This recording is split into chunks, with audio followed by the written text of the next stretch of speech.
Live from the 607, it's the Ocho Duro Parlay Hour, where we're talking everything going on in the world of sports. Join in the conversation on social media with the hashtag ODPH, because here we go. Instead of looking deep inside, every word I have to say, keep it simple. Welcome back for an all-new edition of the ODPH podcast, better known as the Ocho Duro Parlay Hour. What is going on, everybody? Thank you so much for joining us this week. My name is Ken M, and joining me in studio for a new streak, you know him. He is the co-host back from vacation. His name is Padawan J. I'll say Mother Nature down there tried to knock me on my ass, put me on the physically unable to perform list. I fought the ocean, and well, the ocean won for a couple of days. But I'm recovered, I'm good, and it is good to be back. It's great to have you back in the studio, and it's great to have you listening at home or wherever you're listening to the ODPH podcast from. Our ODPH Society, we are always thankful to have you tuning in. So let us just kick off the show as we always do. You know where to find us on social media, but we want you to make sure you're heading over to odphpodcast.com. There's going to be a lot of stuff dropping in the next couple of weeks. So if you're not familiar with us on Facebook, Instagram, Twitter, Podchaser, Apple Podcasts, you name it, you need to get familiar. Head on over to the podcast website. Check everything out. You will not be disappointed, trust me, because next week's episode is the infamous NFL preview show. Oh, boy.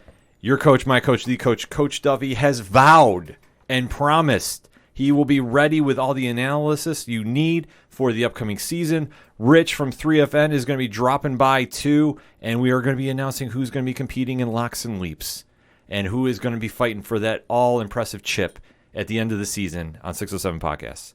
But until then, we have to talk this episode about some pro wrestling. Maybe. It has been dominating the world of sports as far as the ODPH podcast is concerned. Yeah, and I'd say most of social media as well, with the exception of that Spider-Man trailer. Yes, exactly, which we'll be talking to on the next ODPH podcast. But for right now, we got to just deep dive into all the happenings that is going on because, man, there's a lot to digest here. So let us kick off with the big elephant in the room, so to speak. Yeah. The one that has made the biggest rounds and biggest noise on social media.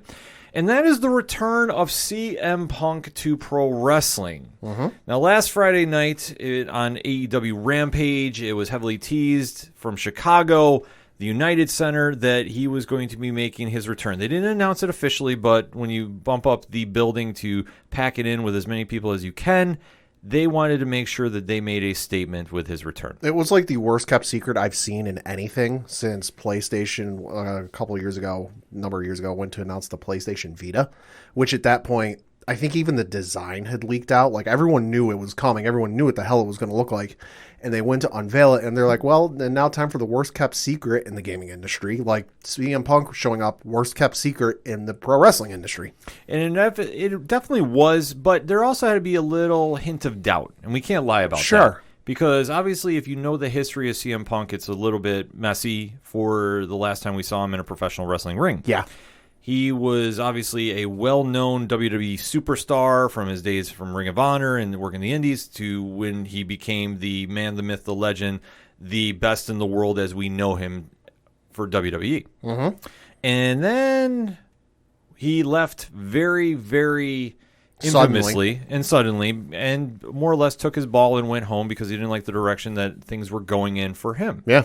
So it has been a while since we have seen him in a pro wrestling ring. I also say it's probably the most well-documented departure from WWE in history. Obviously, there have been some big departures from that company over the course of the years. Hulk Hogan, Kevin Nash, and Scott Hall. You can go through the list over the years of guys and girls who have left. But I would say Punk's is probably, just because of the time and age of when it happened, where the internet was a thing. It was, not as massive, I say, as it is today with social media, but it was still very well documented. Oh, it's very well documented because you have to give him his due. When he was in WWE, he had some very memorable moments. Yeah. We often refer to the pipe bomb as the most infamous promo that has ever been cut in pro wrestling. It's up for debate. Oh, yeah. And since that point, he has become a fixture for wrestling fans. And he has been notoriously known for breaking the fourth wall and really just doing what he wanted to do. And obviously, when he departed from WWE in 2014, it was not the ceremonious good luck on your future endeavors. Yeah. He took his ball and went home. He had a very well-known lawsuit that he was fighting for some comments that he made on a podcast. And he had been out of the wrestling limelight. We did see him make a quick run in the UFC. Not the successful one at this stage in the game. No. And we have seen him pop up on WWE programming via Fox Sports. We have to emphasize that with the backstage show. Yep. And we have seen him make some rumored appearances on the new Heels show starring Stephen Amell. So he has been kind of dabbling a little bit into the wrestling pool, so to speak. Wasn't there a rumor or a allegation, I guess you could say, that he showed up at an indie show? Yes. At one point along the road? Wearing a mask. Yeah. Yes. It's been heavily assumed that that was him. Never been confirmed either way, but... Yes. But those have been kind of the buzz-generating moments that we've had. That, did he appear in the wrestling ring on the Indies? Obviously, the lawsuit for defamation was a big deal that he won, but still left a lot of ripple effects going on from that. And his time in the UFC, which, if you're an MMA fan, you're not exactly impressed with his performance, to quote the great GSP. No. But to see him come back has been heavily rumored of when, because with pro wrestling, very few people stay retired and leave. And it was very uncertain where he was going to wind up, because we have seen in the past WWE has mended fences. Some we thought would never be mended ever. Exactly. But with AEW, it was always a question mark of, can they land the big fish? Can they get the big free agent to join them? Because since its inception, they have not exactly landed those big names. They've landed names. Jericho obviously won. Aleister Black, now Malachi, whatever the hell his name is. Malachi Black. Rusev, who's now Miro, Shawn Spears, the list goes on and on. FTR, the list goes on and on and on of folks who have left WWE to join AEW. And there's certainly names. It's not exactly Joe Schmo from, Eastern Montana, who, most people, east of, say, Minnesota have never heard of. They're names, but they're not needle movers. Exactly. The way Punk is. They're needle movers for a cup of coffee and a sip of water, but in a couple of days. But after that, it's like, okay, they're there. Punk, it's been almost, half a week, and people are still buzzing about him returning. Well, it's because it's such a big shakeup in the pro wrestling industry. We have to give him his due, whether you love him or hate him, because he's very polarizing. You have an opinion one way or another about him. To see him come back is a huge feather in the cap to AEW, because since they've been around since 2019, landing a big needle-moving superstar, they haven't been able to do. Yeah. I'm sorry. I am a big fan of Andrade, Malachi Black, FTR, but those are not going to generate the buzz that a CM Punk level superstar will. Yeah, and we don't know the behind the scenes of when the talks started and when the negotiations, when he signed. I'm sure that story will come out eventually. But you got to remember, up until they signed CM Punk, Brock Lesnar was a free agent for a good chunk of change and a good period of time, and he still sat at home growing the god-awful man bun of his. Well, the one thing that pro wrestlers know is they can definitely negotiate their contract before they sign. Oh, yeah. And there's enough leverage between WWE and AEW that they can definitely try bolstering their worth. And I don't blame them for doing it. Get your money right. I'll always say that in this show. But it comes down to where you think they're going to be the best fit. And obviously with how Punk left, going to AEW made a lot of sense. Oh, yeah. And it's a win-win for them, as we saw on AEW Rampage. For their Friday night show from Chicago, his hometown, they couldn't have set it up any better. A monstrous ovation when he kicked off the show. Yeah. Because once you heard his infamous theme song, Cult of Personality by Living Colour, you knew it was game time and everybody lost their mind. I have to say that this was probably one of their most organic moments, in the sense that the crowd didn't have to seem forced to react. No. I kind of debated to the infamous Chris Jericho couldn't use his theme song to come out, so everybody was singing. Yeah. Because how did they all know the words? And don't say Judas is that popular that everybody has it memorized. It was not on the screen, I can tell you that. Somebody on Reddit who was in the audience for that show posted the video, and it was just like a normal camera shot on the screen above the ring. They did not have the lyrics up there. Well, that's good then, because I was fearing that might have happened. We saw a lot of people reading from their phones. I was saying I'm not ruling that out or even having like a printout of it. Yeah, because during the week, AEW was posting lyrics on their Yeah. social media accounts for Yeah. it, so it's not like you could escape it. But that felt more forced and manufactured. Yeah. This was an organic response, albeit though they set the stage for it, so Oh, it God, wasn't yeah. like he just walked out. No. Had there been no advertising in a normal Chicago show, I think you have had an even bigger pop. But to see him come out was a big deal, came to the ring all smiles and happy, got the reaction he wanted. He did cut a promo. Finally got his ice cream bars. Yep, and he has announced that he will be taking on Darby Allin at All Out, their big pay-per-view in September. So, Pat, let me ask you this. I know you're not an AEW guy. It's very well noted on this show. What is your reaction? I mean, good for them. You know, I look at it as anytime one of my favorite teams doesn't get the big free agent and somebody else does, you know, hey, congratulations, good for you. You know, it doesn't move the needle for me simply because when I started watching pro wrestling, was WrestleMania 30. I did not watch it prior to then, you know, so I didn't get to see the, you know, Hogan slam Andre. I didn't get to see, you know, Bret Hart in the Montreal screw job, even though that was ironically on my birthday. You know, I didn't get to see any of the Stone Cold and Mr. McMahon's antics. I didn't get to see any of The Rock. I didn't get to see Cena and his ascension to the, you know, the face that runs the place. You know, by the time I started, you know, Cena was already established. You had the Shield around, but Punk was gone. I heard mentions of this and I'm like, wait, who the hell is this guy?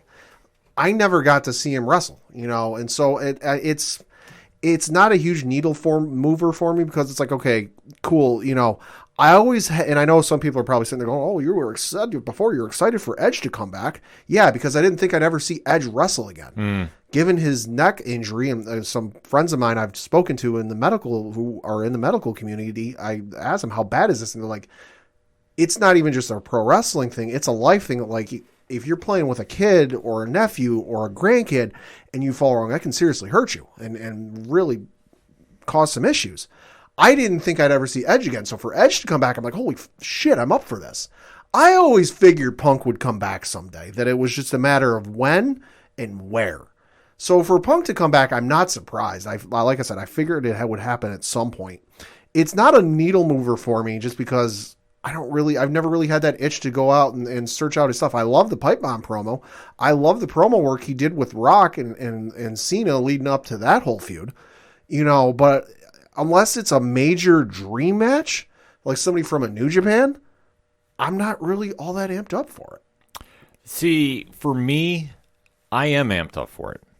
I knew he was going to come back, and it was just a matter of if and when, because let's face it, how toxic it was and how he left. I think for one, his own ego, and two, for the fans, they weren't going to be subsided with he just walked away like that. They chanted his name for 7 goddamn years. Exactly, because he is over that much with wrestling fans, because in this day and age, what rules wrestling? The internet. He has what his theme song says, a cult of personality. Oh, he does. He has a very strong fan following that you could take a look at the pay-per-view numbers he did in the UFC. So some people are a little overzealous with their fandom, but you know. Oh, we'll get to that in a little sec. But to see him come back is a very, very big deal. And I got to give credit to the commentary team because just comparing it to SummerSlam and the surprise returns we saw there with Brock and Becky, I like how the commentary team for AEW did their intro because I was on vacation, but I looked up the clip and I saw what happened. You know, they did their intro and they shut the hell up. They didn't say a word. You didn't hear them applauding. You didn't hear, oh my God, oh my God, oh my God, which is one thing that, like, don't get me wrong, Michael Cole's okay. I hate his reactions to surprise returns.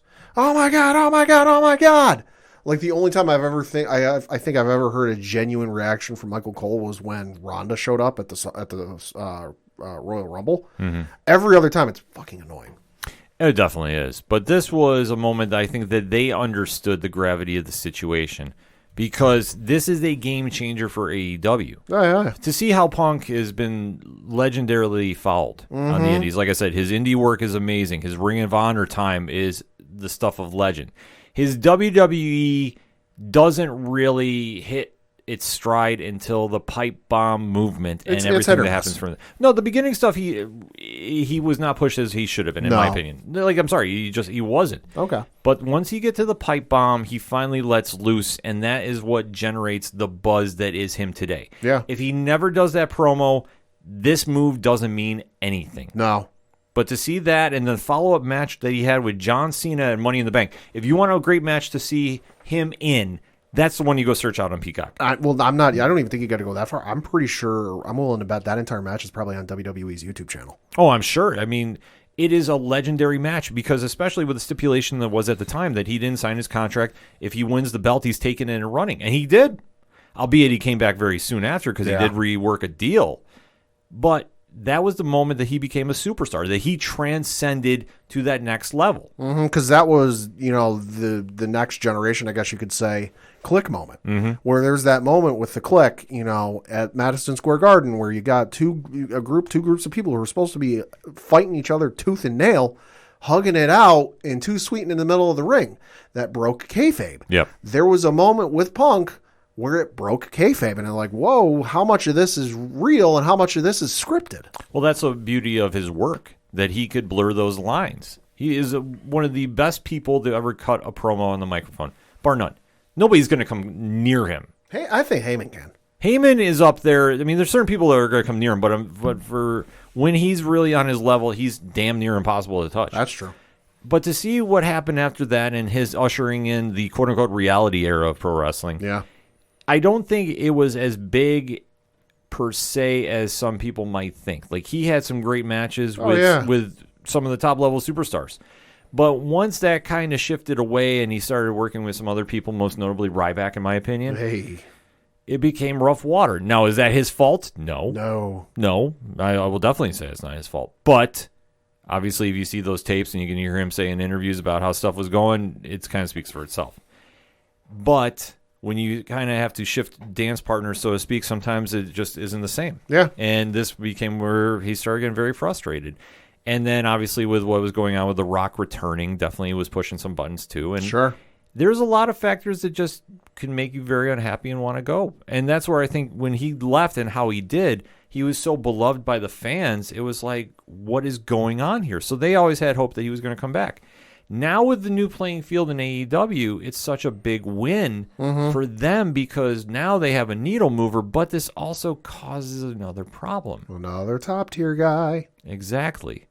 There's only so much room at the main event level that where do you shift everybody from here? There's only one main event on a show, be it Dynamite, Rampage, or a pay-per-view, or any of their YouTube channels. There's one main event. There's one thing that, for a lot of people, if they put Punk on in the middle, which let's face it, they never will, a lot of people are going to tune out. Yeah. There's just one main event. Well, you see what happened when he was on Rampage. How many people tuned out after he left? About 200,000. The ratings for Rampage ended up, I don't have them in front of me, but it was 1.1 million and change total. The first 15 minutes reached 1.3 million. So that means after the first 15 minutes and the end of the show, they dropped about 200,000 viewers. Yeah. Not a good sign, No. in my opinion. But it's a good sign for Punk because the people really missed him. Oh, And yeah. And we knew they missed him. Christ.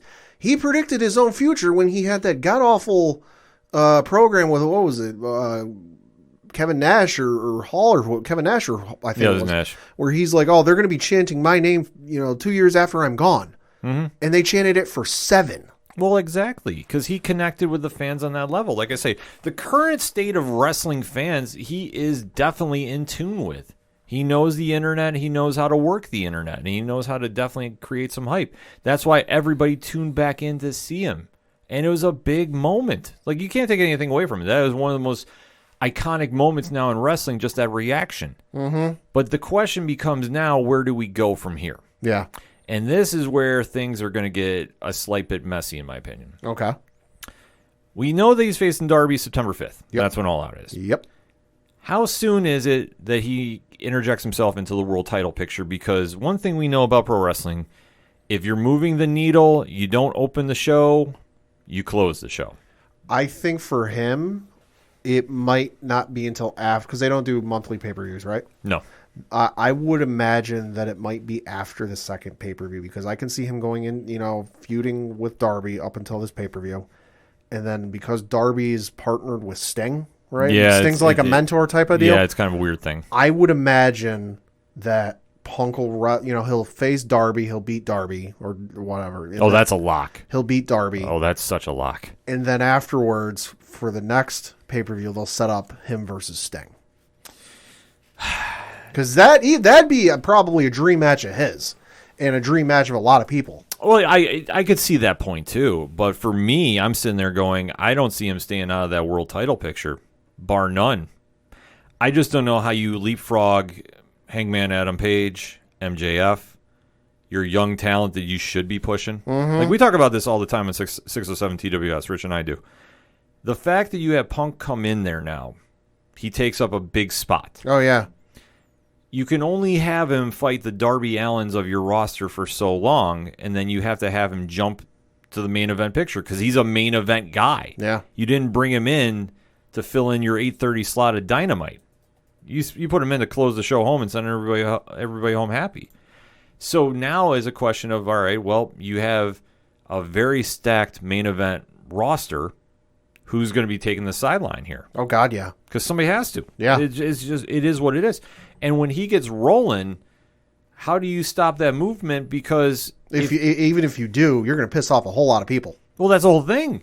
You've now created your own monster. So you saw what happened on that Rampage where they had him debut, walk out, cut his promo, leave, and 200,000 people walked out the damn door, proverbially speaking, with the television audience.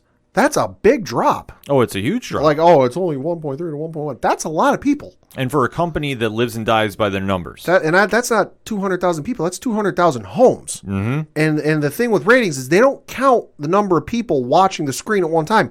They just watch individual homes watching it at any time. So if you just say 3 people are watching, let's just say 3 people are watching each one of those televisions, 3 times 200,000 people. Yeah. That's a big chunk of viewership that just tuned out. Yeah. But he moves that needle. That's why they brought him in. But it's almost a situation that the inmate's going to be running the asylum. And don't think it's not going to happen. Oh, they already are. Oh, well, that's the one problem you have with AEW. And we've been very well public about that between 607 TWS and here. The fact that they don't have a Vince McMahon type figure to really hone everybody in and really make sure everybody's on the same page. Yeah. What do you think now that you're going to have Punk, who clearly generated 1 million views by himself? Mm-hmm.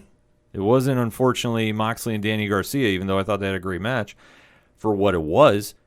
It wasn't those guys. It was Punk. So now you're going to bring Punk to Dynamite. I don't think he's going to open the show again. No. Because I just think they're going to slowly shift him back, probably to the 9 o'clock hour, I would imagine, this week. Yeah, probably to start out. But this is where it's going to get very, very interesting because fans are going to tune in, and let's see how much that wave follows him here. Because they said, or I think you said on Twitter or someplace, they had to open with Punk. Well, the problem that they had is that crowd was going to hijack the show. Oh, yeah. If they didn't debut Punk at the start of Rampage on Friday, let's just say he went out at 8:30, or whatever time, or a half hour into the show, that would have been 30-plus minutes of them chanting CM Punk to the point where you might not have been able to hear anything. Well, that's the problem that you had when you staged the event in his hometown.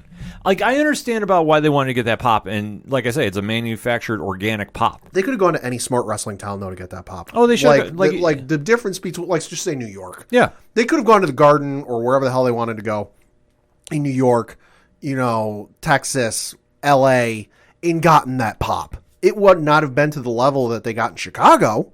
But if they go Philly, Christ, show up in fucking Philly. Yeah. Punk's first appearance. Philly would have gone off the goddamn rails. Oh, yeah, there's places they could have gone, but that's why they staged the event there. I get why they went to Chicago. Oh, I fully do too, but that's the problem that you had. Your hand was forced, and this is just the tip of the iceberg. Because what happens now that the guy that is your demo god, let's face it, he moved your demo. He's not Roman Reigns level, but he moved that for what it was. He now has complete control of your organization. Oh, yeah. And that's the scary thing you're going to have to deal with, because with a company that is ran by wrestlers. We'll say that to our knowledge, there's nobody really saying, no, we can't do that. It's they want to do something. Yeah, sure, go ahead. Exactly. But when you have an organization that's ran by wrestlers as your EVPs, where does the line begin drawn? Like, that's the problem that you're going to have.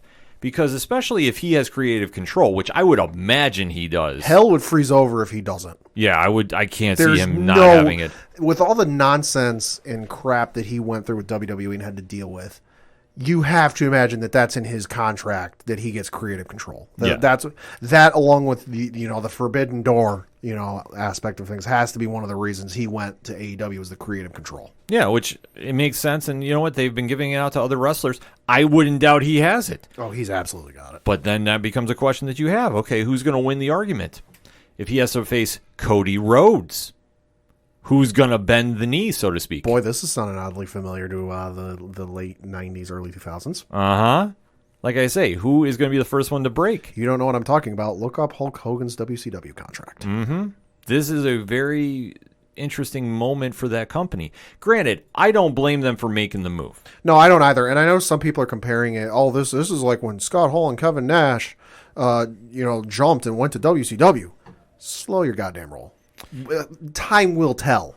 It's too soon to say because, compare it, and some people, it's apples and oranges, but to me, it's all produce. Mm-hmm. It may be the case, but we don't know. I have seen a lot of video games as an avid gamer and somebody who's been playing video games since, 95, 96. I have seen a lot of video games come along and claim to be, this is the Call of Duty killer. Yeah. Because for a lot of years, maybe not so much anymore, but for a lot of years, Call of Duty was the apex of multiplayer video games. Mm-hmm. They put one out. I remember one, I think it was Modern Warfare 3. I believe it came out the same year that Dark Knight Rises came out, which made a shitload of money. Yeah. Call of Duty Modern Warfare 3 made more money than Dark Knight Rises did in like 2 weeks. Mm. There have been a lot of video games that came out over the years that, this, got hyped as this is the Call of Duty killer. Battlefield was one. Destiny was another. There have been a ton of games over the years that, this is the Call of Duty killer. And none of them ever did. Yeah.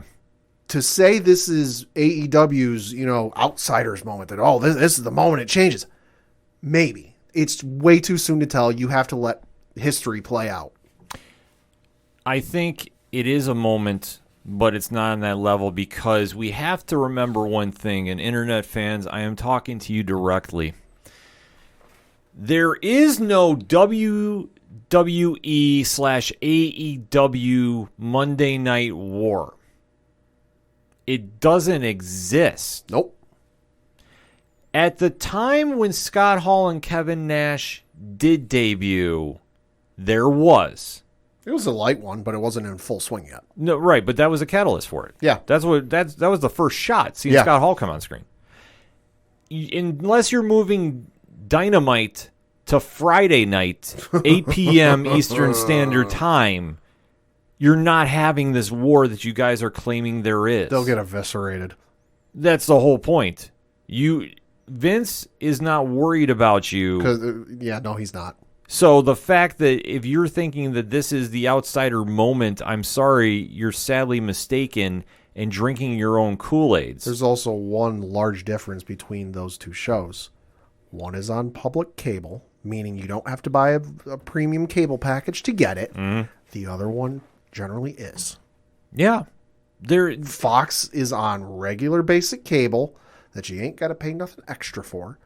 By and large, TNT probably is.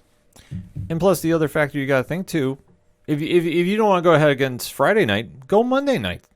See how that works out for you. Then you can make that argument about that. Then you can. So we see what happens with Monday Night Raw ratings when football's on. Exactly. Take your chances there.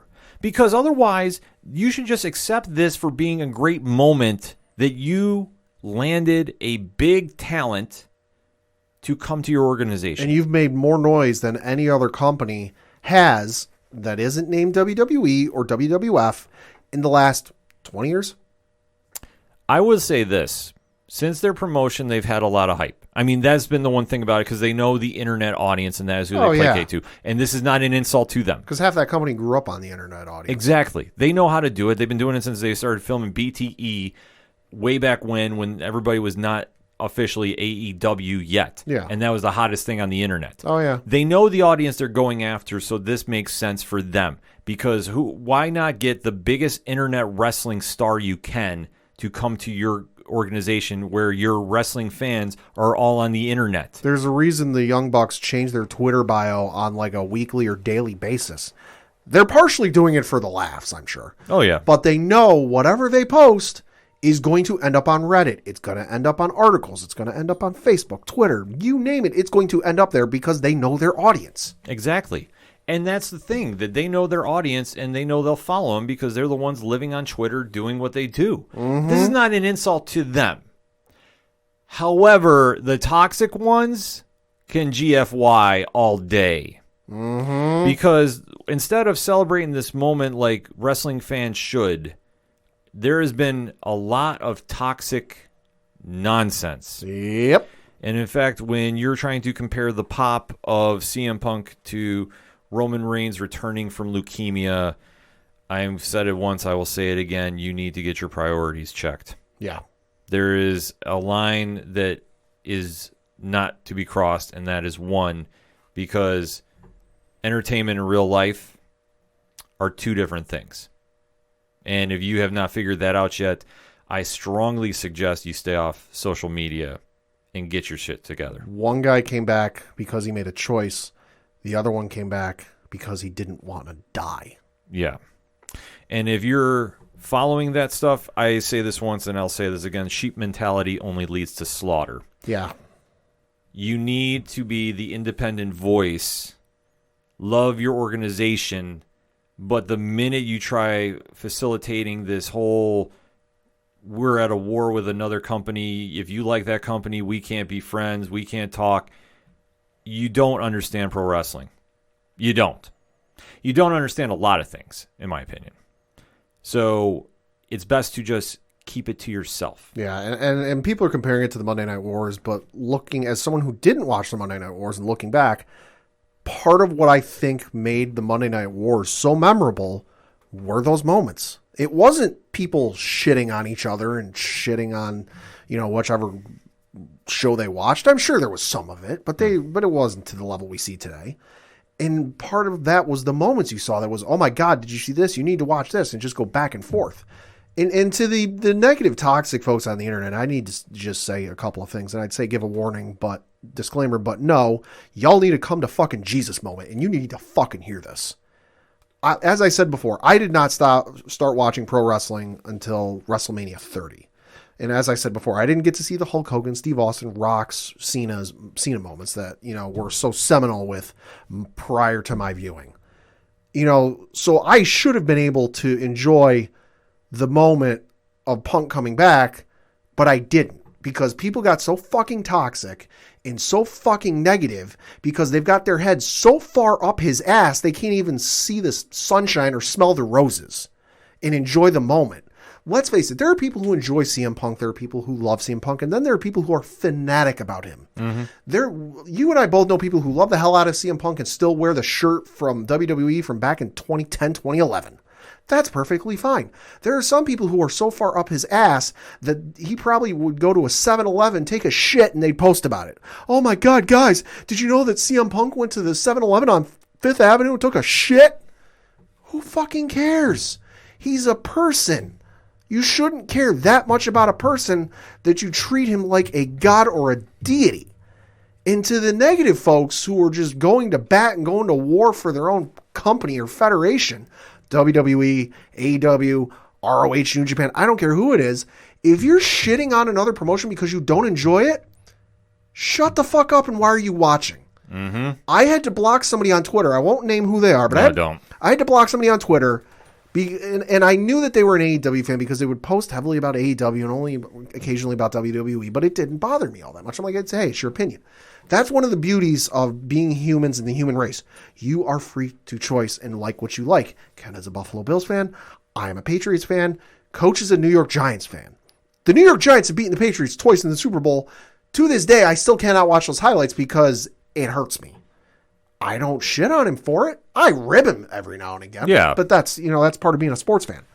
Everybody likes different flavors of pie. Ken, what kind of pie do you like? Pumpkin, actually. We know what kind of pie dog likes, poontang pie. Coach likes whatever pie he likes. I like cherry pie. I don't shit on Ken for liking pumpkin pie. It's his choice. Ken plays Xbox. I play PlayStation. I don't shit on Ken for playing Xbox. It's his choice. He's free to do whatever the hell he wants.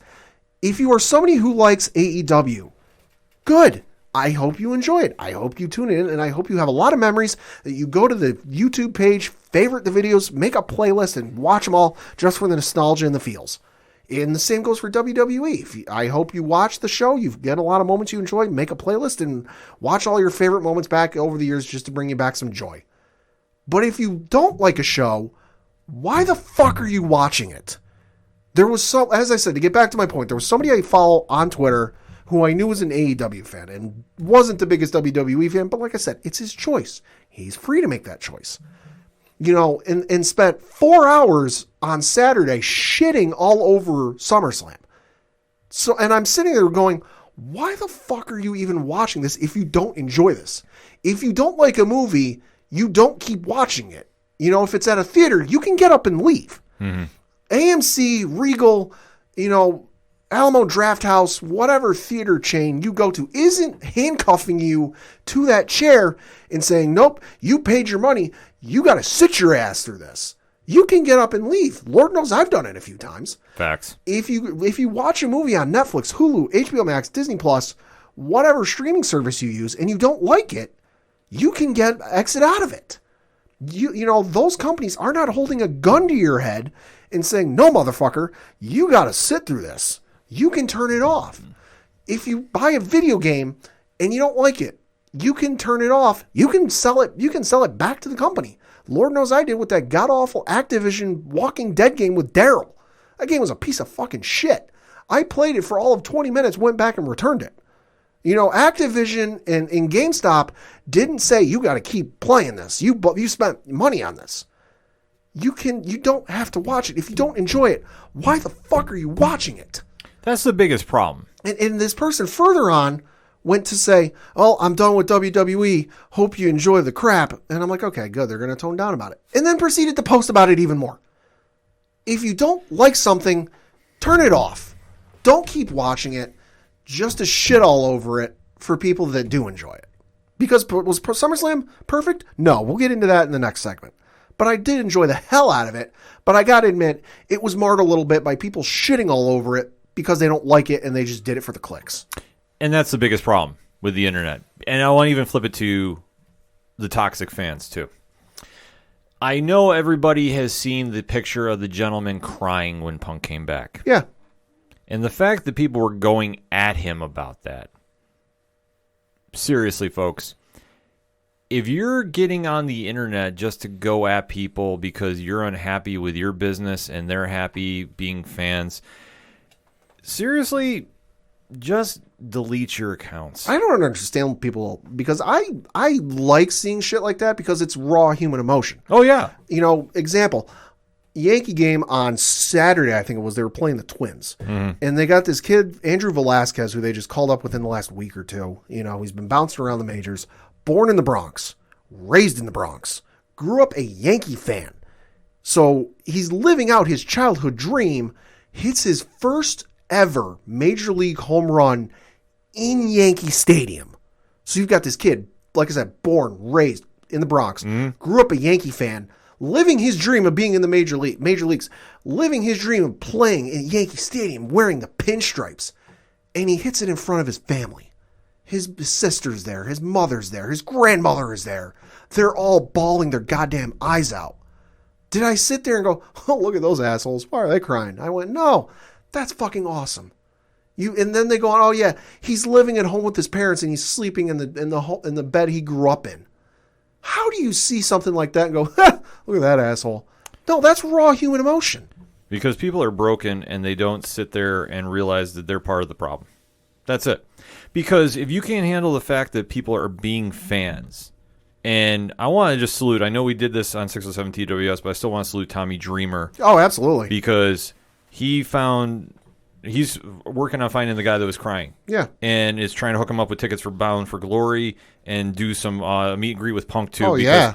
That is who gets it. And that guy's going to meet every wrestler in TNA. But, that's the whole point, because he's a fan. And what was he doing? He was having raw emotion. And to see that people were going at him on the internet, it's like, no, he's not the problem. He's not the one you should be making fun of. You should just pull the mirror up and look at yourself, because if you factor this in, you wasted time.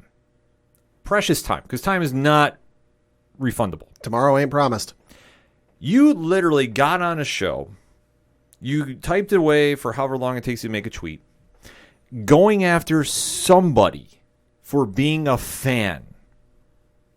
Congratulations, you now are having people live rent-free in your head. Congratulations, you played yourself. Exactly. Because there's no point of view that makes sense for you to sit there and waste your damn time to go after somebody for liking a wrestler or liking a promotion and just facilitating this idea that, oh, well, I got to rep AEW and I can't have this, and WWE sucks and blah, blah, blah.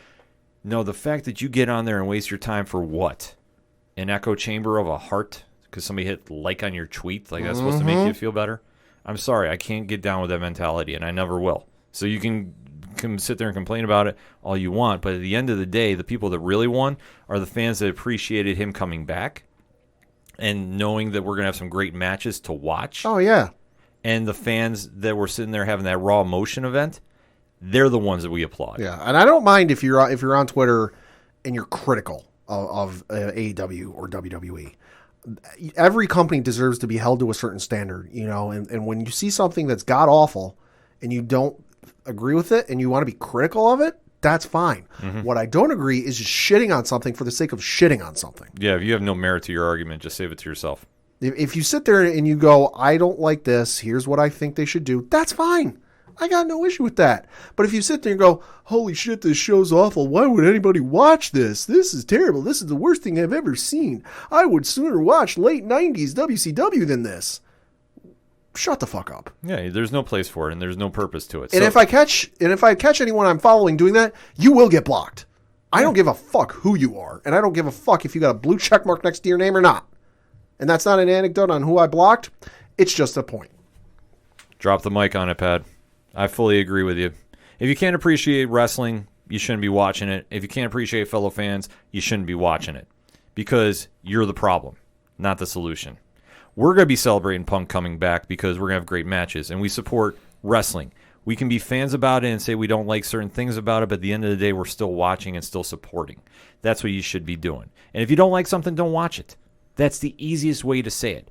I was excited because I'm a Punk fan. I haven't shied away from that. I was very happy to see him finally come back and see what's going to happen, but it's going to be very interesting to see how this plays out with the behind the scenes at AEW. That's going to be the real question mark. Mm-hmm. But to say I'm not excited to see him back, I'm going to be the first one live tweeting on Wednesday night. I can't wait to watch.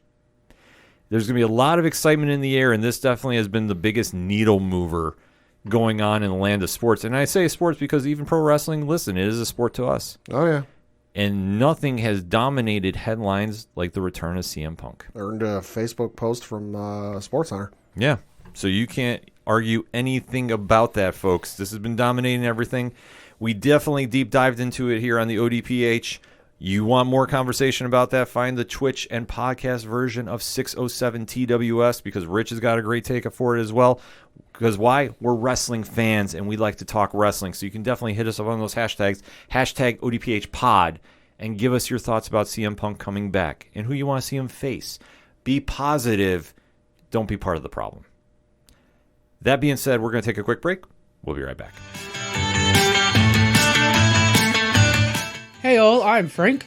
Join me and my friends as we talk about all things geek. Here at Geek Freaks Podcast, we go over the weekly news of everything in geekdom, from movies to TV, to video games, and comic books. We also have a growing YouTube community.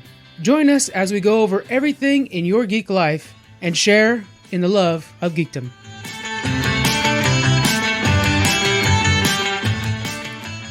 Coming back for another segment on this edition of the ODPH podcast, and let's keep talking some wrestling. Yeah. This past weekend, we had a lot to discuss. Oh, yeah. And one of the big shows that was happening was WWE SummerSlam in Vegas at the new home of the Las Vegas Raiders. Takes me a while getting used to saying that. And holy shit, by the sounds of things, they got some kinks to work out with that stadium. They definitely did, but kudos to everybody at Allegiant Stadium, because even with the problems they were having, they were still trying to accommodate fans. Oh, yeah. Like, they could have been a lot worse. They were not. All reports we were hearing were they were phenomenal. And obviously, they wanted to keep everybody happy with the stat card that was going on. So we are going to break down our results here and our opinions of the matches. So, Pat, kick us off. Yeah, so the first match that took place was on the pre-show, and it was between Baron Corbin and Big E, who Baron Corbin lost to Big E via pinfall in only 6 minutes and 35 seconds. It was an okay match, I'd say. It was what you wanted from your opening match. I thought he might be cashing in that night because I was remembering Seth Rollins at WrestleMania a couple years ago where he went on super fucking early and then had enough time to rest and recover and cash in later that night. So I'm like, ooh, maybe we'll get a cash in tonight. Was not the case. No, it definitely wasn't the case, but I'm not mad about this. Big E gets his briefcase back. Baron Corbin has become the most interesting man on WWE television. He's living that gimmick in the wild, too. I saw a video Pat McAfee posted on Twitter that he got from a friend that they saw Baron Corbin at one of the casino tables in Vegas wearing the same getup he does to the show. Like with the dress shirt that's got the mustard stain, that's unbuttoned a little bit down the top, and then the black dress pants. He's wearing that shit in the casino. I can't be mad at him. The about man that. is living the gimmick. I can't be mad about him. Like how he's embraced his gimmick. I never thought this was going to get over, and sure enough, he's making it happen. So kudos to him. Yeah. Also, side note, you know how much Liz hates Baron Corbin. Yeah. Has not changed her opinion on him at all. Really? No, still hates him. Wow. Liz Bailey is keeping that grudge. Still hates him. Next matchup, open the show, and I gotta say, hot open, pretty good open. It was for the WWE Raw Tag Team Championships, where you had AJ Styles and Omos defending against RK Bro. And you had the new WWE Raw Tag Team Champions in Randy Orton and Riddle emerge victorious in 7 minutes and 5 seconds. They sell merch. That's the only reason. They do. I don't care about this tag team. Like, I don't watch when they're on because I like Randy Orton and I like Matt Riddle. I don't like them together. And the bro gimmick is just wearing thin on me. It gets a chuckle out of me. I'm not super invested into it. I don't go, oh, I can't wait to watch the Matt Riddle and Randy Orton segment tonight. It gets a chuckle out of me. Okay. It is what it is. Like, I understand why it's getting over. Like, I'm not mad at anybody that likes it. It's the comedic moment in a movie, where you got to break the tension. Things have been super serious and action-packed for a little while. You got to break that tension. That's what it is. Yeah, it is. Like I say, I understand why people like it. I'm not going to be mad about it if you do. It's not my cup of java, but you know what? I drink other coffee. And to see Styles and almost lose, kind of a little sad, but if the rumor is true that AJ Styles wants to go back to NXT, Joe wants him there, listen, I'm not mad about this. I'm not mad about this at all. Give it to me. Because, he's impressing me more and more every match. Oh, me too as well, just because he's gone from just that bodyguard, get AJ out of the ring to looks pretty damn good when he's going through the motions. Yeah, like he's got a big upside. So I can't wait to see where he goes from here. Just stay injury-free. Yeah. That's going to be his only downside. I agree with you there. Next matchup was, it was certainly something. That was between Alexa Bliss and Eva Marie. And Alexa Bliss emerged victorious, pinning Eva Marie in 3 minutes and 50 seconds. I'm only here for Piper Niven. I don't even care about this match. Yeah. Like, listen, the Alexa possessed demon gimmick, whatever it is now you want to call it, she's running with it. She's doing the best she can with it. I'm not mad about that. Mm-hmm. But this is doing nothing for me. And with Eva Marie and Piper Niven, I'm sorry, I don't like saying Dewdrop. I think that's a bad name. I'll give you that. The fact that they're going to build up to something between them and we're finally seeing Niven starting to break away, listen, I'm here for that. I think that that's a good story. Oh, yeah. But the problem I just have is, like, where are you going with Alexa Bliss now that The Fiend is no longer part of the company? Mm-hmm. But she's doing the best she can with the gimmick, so I'm not mad at her about it. I just don't like the gimmick. Yeah, she's doing a good job with the gimmicks, and she's making a lot with not much given to her, and I definitely credit her for that. And I don't put any of the blame of anything on her. No, absolutely not. But I know you checked out of the whole thing sooner than I did. I've even now checked out of the whole thing just because what was hooking me on it was the lead up to it with, Bray Wyatt, the Fiend, possessing her and controlling her and this and that, and having those weird moments where he'd move one way, she'd copy him. And then once, just the whole weird relationship they had going on and her slow turn from the good girl to the, the bad, evil female Fiend, and then once she turned into this version of herself, I was, and that whole thing, I was in for that. Now that, Bray's not there and the Fiend's not there, I don't really see where this is going, and I don't care. I'm just fearing Lily's going to win the damn belt. Because that would be something WWE would do. And, listen. They've done weirder. I will probably lose my stuff on here if she does. If you don't think they've done weirder, look up the gobbledygooker on Peacock. Oh, yeah, that's what I said. It's not out of the realm of thought. But for what they've done with the Women's Revolution in WWE, I think it's an insult, in my opinion. It's a half step back, that's for sure. It's a complete insult. I don't care if it's for storyline. If you give a stuffed doll the championship, listen, I just, that's such a bad look, in my opinion. I don't even want to get into it. All right, happier thoughts. Next match was for the United States Championship, and you had Sheamus defending the belt against Damian Priest, and Damian Priest defeated Sheamus via pinfall in 13 minutes and 50 seconds to become your new United States Champion. Great match. Oh, yeah, this is great.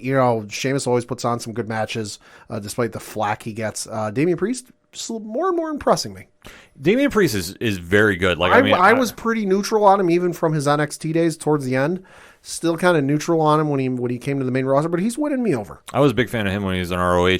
The only thing I will say about this match, though, I am just glad he did not break his back doing that flip over the top rope and he came straight down to the floor. That looked absolutely horrific. Yikes. He powered through it, and like you said, Sheamus is very underrated for what he does. I know the character can be very stale at times, but he's always solid in the ring, and this was a really good match to get Priest over, who I think they've been waiting to do this since WrestleMania with Bad Bunny. Probably. So let's see where he goes from here. I'm okay with this, though. Yeah. Next up was for the SmackDown Tag Team Championships, and you had the team of Dominic and Rey Mysterio going up against the champions in Jimmy and Jey Uso, and you had Jimmy and Jey Uso retain said championships, defeating the Mysterios in 10 minutes and 50 seconds. The only thing I liked about this match was the new Mysterio shirt. It's Wu-Tang Clan inspired. That was dope. I might have to pick that up. Yeah, I definitely was like, oh, okay, I like that. And in fact, more people are hitting me up on social media saying, isn't that the Wu-Tang Clan logo? I'm like, yes, it is. I'm okay with this. Which means odds are they had to get permission from Wu-Tang Clan to use it. I'm sure they did. I'm sure that was probably a very quick phone call. But this match, I mean, nothing really to write home about. It was okay. Yeah, Dominic Mysterio, I would like to see go to NXT because I don't think he's main roster ready. No. I'll stand on my soapbox about this. I don't dislike him. Until you put him in a feud where he doesn't have somebody helping him, a la Seth, a la his dad, because let's face it, I have 0 minutes of professional wrestling experience. Seth Rollins can make me look like fucking The Rock. Yeah. That's the whole thing. That Dominic has had great dance partners, but eventually it's going to wear out, and he's not going to be looking so good against some people that are just not on that same level as like a Seth Rollins. Eventually, the curtain's going to get pulled back, and people are going to start to realize it. Yeah, I would love to see him go to NXT though to get some more seasoning. Yeah. I'm not saying to write him off like he's David Flair and how unfortunately that career went. I think that this, though, would be a lot more beneficial if he had gone down. But this is what I see with him on the roster. Well, send him down to NXT and send his dad with him. Have his dad wrestle an occasional match, but send his dad down there with him to be a mentor and bring some more eyes and get some more people tuned on to NXT. Because, hey, tune into NXT this Tuesday. We're going to see Dominic Mysterio take on, Kyle O'Reilly on NXT this week. And oh, by the way, Rey Mysterio is going to be there. He might get some folks going, holy shit, I'm going to watch that. Yeah, but like I say, this one really didn't do anything for me. Usos won, wasn't super shocked about this one. No. Next up. Was for the SmackDown Women's Championship, and yeah, boy, this is where we get into some mess. Because it was originally billed, and even shirts, I believe, are still being sold. Yep. Promoting, it was supposed to be Bianca Belair defending her belt against Sasha Banks. As was reported on the internet for a couple of days, I forget how many, up to the show. Sasha Banks. 8 days, I believe. Well, that's when, was it 8 days? I know they knew 8 days, but I wasn't sure it was. 8 days they knew, and then it was a couple days prior. Rumored. Supposedly WWE knew 8 days prior to SummerSlam she wasn't going to be able to go. Mm-hmm. People had started to speculate that she got pulled. She started getting pulled from house shows. That she wasn't wrestling matches on house shows. hadn't shown up on a couple of SmackDowns, so people are getting concerned. And that's when the rumor started. And so we got to Showtime, and we're like, all right, if anything happens, we're about to find out. And Bianca came out first, so it's like, all right, champ out first. That's usually not a good sign. And then the ring announcer, I believe, was Mike Rome, announced that tonight, Sasha Banks will not be able to participate tonight. So instead, now introducing, and then out comes Carmella. Yeah. And you heard the air leave the building like a lead balloon. People were not happy. Thankfully, they weren't booing profusely, but, people were not happy. Myself and yourself included, because don't get me wrong, Carmella, very good wrestler. Am I excited to see her go up against Bianca Belair? No, we've seen that already. We've seen that for about 2 months now. Yeah, and as you said on the 607 TWS, Bianca and Sasha is the fight forever. I will see that 15 times and not get tired of it. Yeah. It's going to be awesome. So we're like, oh, all right, we're going to get stuck with this. When lo and behold, whose music hits? Becky Lynch. Yeah. The man is back. It had been rumored since, I want to say, WrestleMania that she was coming back. It was just a matter of when and working her in. But lo and behold, she's here. The one thing we need to remember is when WWE was bringing back their superstars, they're waiting to do it in front of a live crowd. Oh, yeah. What was it? Triple H, showing up at house shows, but then didn't show up until, that Monday Night Raw. Yeah. That's the one thing that they know will get the big pop. And no, this was not done in retaliation for CM Punk debuting on AEW. This has been well planned out, because what they wanted to do is, for their big pay-per-views, have their big superstars come back. Becky Lynch is a bona fide superstar. There's no question about that. Yeah. So when she was ready to come back, I'm sure that they were debating about WrestleMania, but I'm sure that SummerSlam was the selected date they wanted her to come back. Yeah, they were always going to bring her back. It was just a matter of when, and I don't think the plan was for her to show up in any way, shape, or I like what Rich said on 607 TWS. I imagine that the original plan was going to be for her to go up against Charlotte and interfere in the Charlotte match. But once Sasha wasn't able to go, the match with Rhea, Nikki, ASH, and then Charlotte, was already going to be a big pop. People are already going to be excited for that. Losing Sasha is losing a big moment from that show, because it's going to be a great match. You need something to bolster up that match again. And again, no disrespect to Carmella, but she's not going to get a huge pop for winning or whatever she does at the show. Bringing back Becky, huge pop. Yeah, there's value for value. That was the easiest way to explain that. I know the fans lost their mind because of the ending of the match, 20 seconds in, and Becky sucker punches Bianca. The official time, 27 seconds. Yeah, hits her with a rock bottom and calls it a day. Listen, I understand the booking now the more I've thought about it, and obviously talking with everybody in the 607 podcast fam. It makes sense because, one, this is a short notice thing. You don't want to have a long, drawn-out match. No. Because I don't think that would be good for business, even though I was disappointed because I was like, okay, great, we'll have a long match, maybe a triple threat. The show already went till fucking 12:30 without a 20-minute match here. Yeah. Christ. 20-minute match would have put it at 1 in the morning. But it wouldn't have been beneficial for anybody. But now, No. But now you have the chance to really have Bianca Belair step up to another level with Becky Lynch. Oh, absolutely. And the story they're going to do until they will run it back with Sasha. Don't get it. Do not get it twisted. Sasha and Bianca will probably wrestle again at WrestleMania. Oh, easily. That's my pick for that. Easily. But in the meantime, you can run a great story with Bianca and Becky Lynch. Yeah. Because Becky now is rumored to be a heel. And I think that's possible. Yeah. And, why not? Yeah. Let her go with it. See what she can do in that. Because if she's going to be the modern-day Stone Cold Steve Austin. Fans are going to treat her like a heel, but, But you know what? They can cheer for whoever. This will be like the closest you get back to an old-school Attitude Era match. Because everybody's going to cheer for everybody. There's not going to be somebody that you're going to go against and boo. And for Bianca, this is only going to help her resume and grow her star power. Oh, absolutely. I mean, I know initially when the match happened, I had a bit of a sour taste in my mouth. I'm like, oh, that's not good. You just kind of knocked Bianca down a few pegs. But then the more I thought about it, I'm like, all right, well, hold on. You've got Becky coming back, who's a mega star, could be arguably the female version of John Cena or The Rock down the road, in terms of what she does. coming back, I know you've said, it's the wily veteran getting one up on the rookie. Yeah. And the more I thought about it, like, all right, no, wait, hold on. This makes a lot of sense. You don't know when whatever she's got going on. We're not going to speculate because if there's anything, like Rich said, if there's anything we learned from the Keith Lee situation, don't speculate. Odds are you're probably wrong. Facts. Whenever Sasha comes back, you can plug Becky in.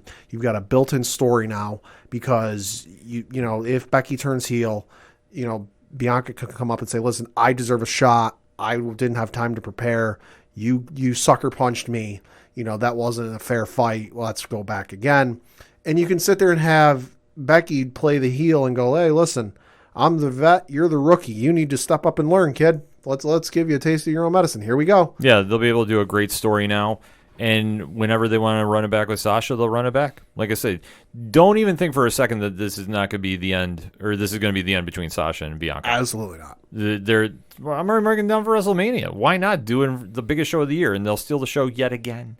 But until then, hey, the man is back. Mm-hmm. Definitely was great to see Becky back in the ring, and for anybody that's mad about it, deal with it. Like, give it time to breathe. Yeah. Is a short notice replacement. Would you have rather watch Bianca and Carmella for the umpteenth time? Nope. It is what it is. So you know what? We now have a new storyline we can build off and have fun on Friday night. So yeah. Let's see how this all shakes out, shall we? Yeah. Next up was a match between Drew McIntyre and Jinder Mahal. Drew McIntyre emerged victorious, pinning Jinder in 4 minutes and 40 seconds. Suffice to say, Jinder was hindered. Yeah, this happened because reasons. Is there a reason for this? I don't really watch Raw all that much these days. I kind of take the Rich approach. I'll usually watch the opening just to see what's going on. I'll tune out, and then at the end of the night or the next day, I'll check the highlights on YouTube. Is it just because he stole a sword or some shit? Yeah, it was something about McIntyre now has a legendary sword, and Jinder was messing with it. Unless it's Excalibur, I don't give a shit. Yeah, I mean, that's the whole thing. Like, I'm not a fan of the sword. I don't care. I mean, I like a sword as much as the next guy, but it's weird. Yeah, it's weird, and this one just isn't doing anything for me. But you know what? Hey, good for Drew, and Jinder will bounce back. Mm-hmm. Maharaja mode, as we saw the sign. He had a fan section in the crowd. He did. Salute to you. Yeah. Who would have thought that 4 or 5 years ago? Jeez, I didn't. Not me. No. Next up was for the Raw Women's title. You had Nikki A.S.H. defending her belt in a triple threat against Charlotte Flair and Rhea Ripley. And you had Charlotte Flair emerge victorious in 13 minutes and 5 seconds to become your new Raw Women's title for the 1 millionth time. I don't like it that Charlotte won the match, but this was a really good match. They're really trying to get her to her dad's number ASAP, aren't they? Well, this is becoming as on the wall clear as it was when they were trying to get her. They were booking her to beat Nikki Bella's consecutive days streak record, whatever the hell that was. They're what? You hit a certain point, it's all right, they're clearly going to get her to pass Nikki Bella's record, and then she's going to lose it. And sure as shit, that's what happened. I don't know. It's kind of tough to think because I don't know if they were just really not sure about with Becky now going to SmackDown if they had a plan B. Mm-hmm. That's the only thing I could think of. But now, obviously, they want to do that match, so both of them are champions going into Survivor Series. That makes a lot of sense if they do the champion versus champion. I wasn't a fan they took it off Nikki, but it also depends if they really got a lot of faith in the gimmick. It's grown on me. Sure. I don't mind the superhero gimmick. I don't. I don't mind the message. Yeah. The package they ran during the pre-show and then before the match of anyone could be a super. I dig the message when the vast majority of your audience is kids. That's a message you want to pass on to kids that hey, you don't have to be a literal Superman or Batman or Spider-Man or Captain America to make a difference. Anybody can. Yeah. So I think that they maybe just weren't feeling the ratings just yet, and maybe that was a business decision. And you know what? If they want to give it to Charlotte and see where we go from here, sure. I'm just not sure where they go because I do believe we could end up seeing Charlotte versus Becky at Survivor Series. But what you do with it until then, I have no idea. I mean, maybe a rematch with Nikki is in the cards, but I don't want to see her face Rhea again. See, I think here's we've already been seeing her versus Rhea for 4 months. The biggest X factor is going to be the draft. True. When they switch up the rosters. I think for right now, until then, you might see a feud with her and Nikki, or her and Ripley again just to buy time.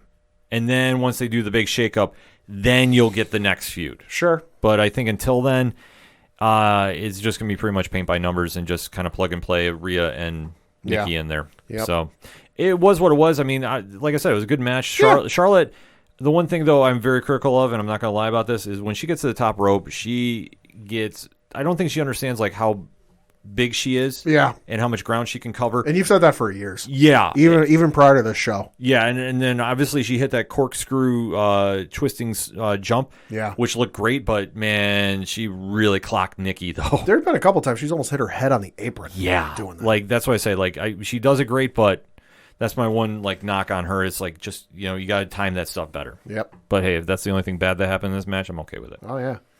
Next up was a match between Seth Rollins and Edge, and you had Edge emerge as the Brood, which was fucking amazing. But then you also had Edge emerge victorious, submitting Seth Rollins in 21 minutes and 15 seconds. Phenomenal match. Oh, it was amazing.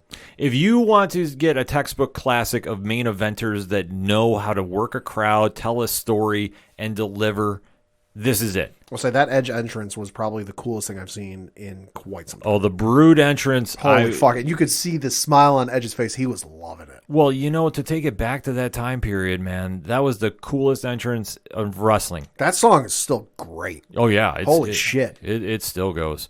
And just to see how they work together, and especially that kind of chemistry, it just goes to show of how great these two are. Sure. Because Edge is still coming back from that injury. He's on that Cinderella story, and to see him paired with Seth Rollins, that's a dream match we've all been waiting to see. Yeah. They told an amazing story. This didn't have a million super kicks. No. This really got down to business. Had some crazy spots. I mean, Edge was really going old school Edge here. Oh, yeah. It made me very nervous sometimes. Oh, yeah. Not going to lie. Yeah.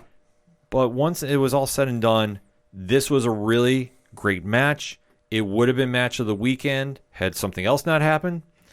But I don't mind seeing this getting run back because I think this is fully going to happen. No, I would love to see a run back too, just because Edge and Rollins just seem to have that thing where they just click together. Where, Stone Cold and Vince had it. Rock and Cena had it. You can go through history and just look at the guys who you see them on a card and you go, that's going to be a great fucking match. Yeah. These two have it, and I would love to see them run this back again. I would have zero issue seeing this again. Just if you're going to do the Brood thing again, get Gangrel back there for it. Yeah, I heard it was a scheduling conflict. That makes sense. So if they could do it, or, open the forbidden door, get Christian Cage to come back one time for it. If you're going to do it right. Yeah, but I'm sure Impact would have no issue with that. Well, hey, we want to borrow Christian for a night just so he can do the Brood entrance with Edge and Gangrel. Yeah, all right. I'm sure the powers that be might be willing to do a little flex. He literally just have him walk out, do the entrance, and walk to the back. Yeah, that's it. You never say never. Yeah, there's a whole forbidden door. Who knows? Next up, though. Bright side. It was longer than Brock versus Goldberg. You had Bobby Lashley take on Bill Goldberg for the WWE Championship, and you had Bobby Lashley emerge victorious, defeating Goldberg, I guess you can call it defeating him, in 7 minutes and 10 seconds to retain the WWE Championship. I don't care anything about this match. I'm sorry Lashley had to even wrestle Goldberg at this stage. Lashley deserved a better opponent for SummerSlam. I had a friend ask me on Sunday when I saw him. He goes, "Why is Goldberg still wrestling?"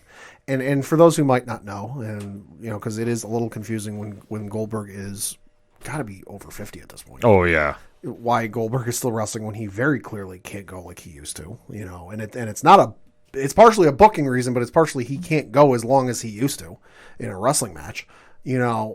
Why is he still wrestling? Well, he's contractually obligated with WWE to have 2 matches a year through, I want to say it's the end of next year. So we're looking at possibly 2 or 3 more matches with Goldberg. But he's an attraction. He's that name you stick on a marquee and people are supposed to go, holy shit. And I know I said it in the chat during SummerSlam.